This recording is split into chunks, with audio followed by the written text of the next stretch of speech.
scarcity is the will of God in Christ Jesus concerning me. Lack, disappointment, all these are God's will concerning me in Christ Jesus. Somebody following me? This is why he said in the book of Romans chapter 8, for all things work together for good. To who? Get this right. All things doesn't work together for good for everybody. Not even for all believers. Are you getting what I'm saying? Because there are certain believers who are believers and yet they doesn't love Christ. All things only works together for good.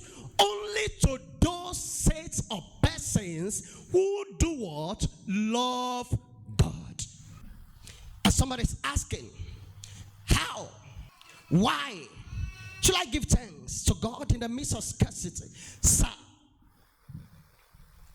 the Bible says that Jesus, after preaching to a crowd of 5,000, and then it was late at night, and his disciples said to him, send them away, let them go, so they can go and look for what to eat. And then he said, no, you can't send them away just like that.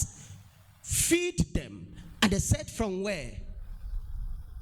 There is no bread, and there is nothing we have here that can be able to take care of 5,000 persons.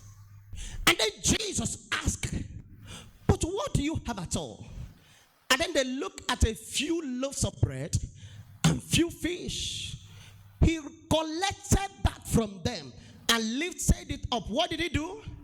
He gave thanks to God. Sir, hear this. The only way to multiply what is not sufficient is to lift it to God and give him thanks. The secret of multiplication lies where?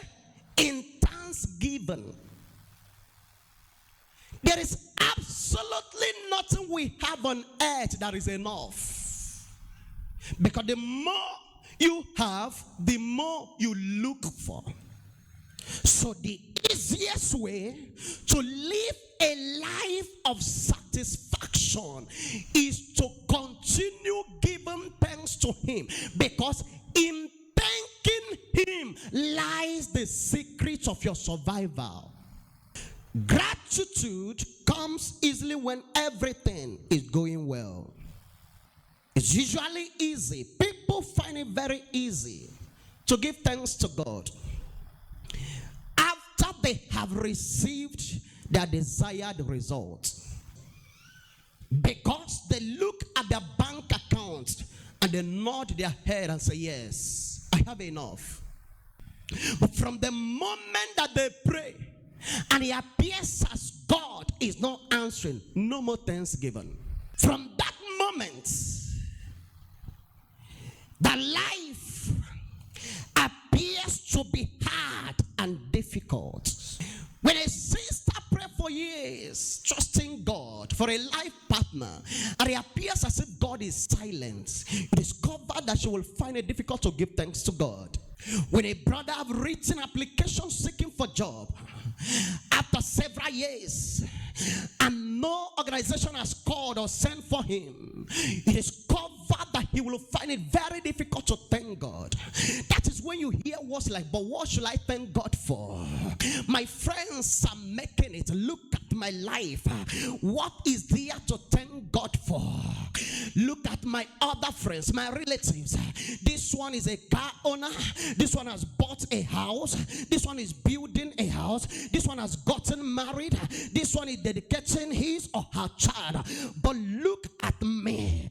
There is nothing that is working around me, and you're asking me to thank God. What is there to thank God for? When my landlord is about to eject me out of the house, Pastor, what is there to thank God for? Maybe I need to remind you that you are looking for those things only because you are still alive.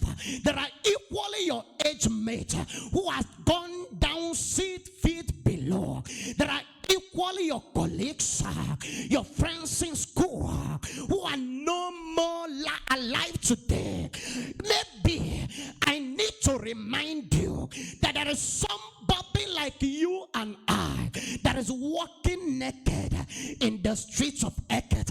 And each time we see them, we refer to them as people who are insane. And I asked this morning, what makes you different from that person? The only thing God needs from us is thanksgiving. As a matter of fact, that happens to be the only thing God cannot do for himself.